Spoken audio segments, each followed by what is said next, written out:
Bonjour et bienvenue à cette première publication de la série Au quotidien que nous avons choisi de dédier à une technique échographique. Alors ce choix n'est pas fortuit, mais il est dicté par des considérations pratiques et théoriques, principalement en égard à la facilité d'utilisation et d'apprentissage de la technique échographique, mais surtout aussi au simple accès à l'appareil échographique dans nos hôpitaux de nos jours. Mais surtout, à l'apport rapide d'informations primordiales, à la prise en charge de patients, surtout polytraumatisés d'ailleurs, qui constitue l'un des motifs d'admission majeurs en unité de soins intensifs aujourd'hui en Algérie comme partout dans le monde. Nous avons décidé de consacrer cette première publication de la série à une explication simplifiée de la technique du Doppler transcrânien, ou DTC, qui est une technique de Doppler pulsé qui permet d'enregistrer le flux ou la vitesse des globules rouges dans les gros troncs artériels intracrâniens. Dans cette dernière phrase qu'on vient de dire, deux gros problèmes sont posés et nous allons y répondre tout de suite. D'abord, comment mesurer la vitesse d'un globule rouge dans un vaisseau? Alors pour cela, nous allons faire appel à votre audition pour une mise en situation que vous connaissez tous. Regardez ou plutôt écoutez le passage vidéo suivant.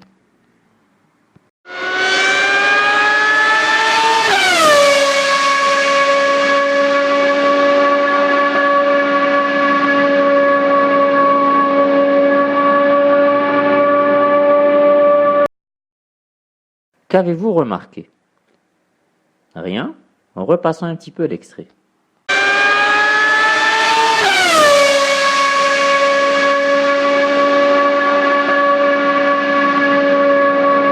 Eh oui, le son que le moteur de cette super Ferrari fait en se rapprochant du microphone de la caméra est complètement différent de celui qu'il fait en s'en éloignant.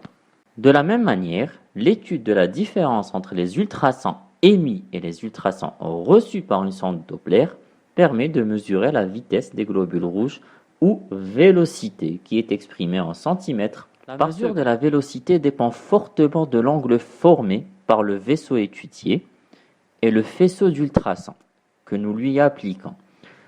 Nous avons vu tout à l'heure sur l'extrait de la Formule 1 que le son produit par la voiture en arrivant et en s'éloignant du micro était différent. En fait, ce son change durant chaque instant de passage de la voiture. Non pas parce que le moteur produit un son différent, mais tout simplement parce que le microphone tourne pour suivre la voiture et réalise ainsi des angles de capture différents à chaque instant de passage. Cet angle existe aussi pour le Doppler. Il est nommé l'angle d'insonation. Plus cet angle d'insonation se rapproche de 0, et plus la mesure est précise, comme indiqué dans le schéma suivant.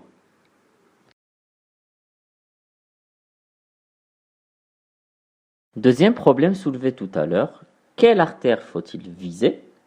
Il y en a tellement dans le cerveau, et puis comment mesurer un flux compris dans une boîte crânienne vu que celle-ci est entourée d'os?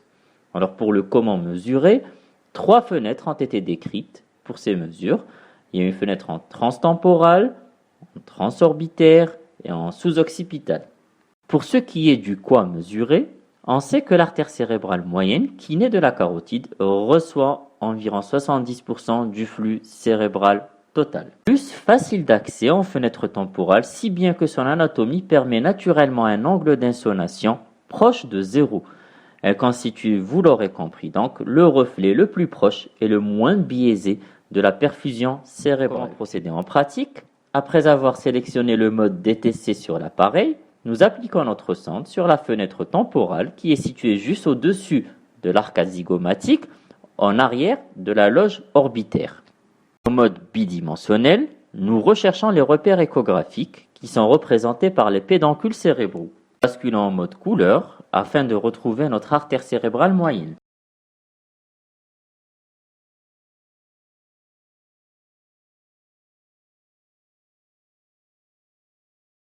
De là, nous pouvons effectuer des mesures au Doppler pulsé. Voilà pour ce qui est des généralités sur le Doppler transcrânien. Nous souhaitons avoir plus simplifié et surtout susciter votre engouement pour la technique. D'autres vidéos, c'est sûr, vont suivre, surtout en matière de mesure de constante et surtout en matière de DTC pathologique afin de vulgariser un petit peu plus cette technique.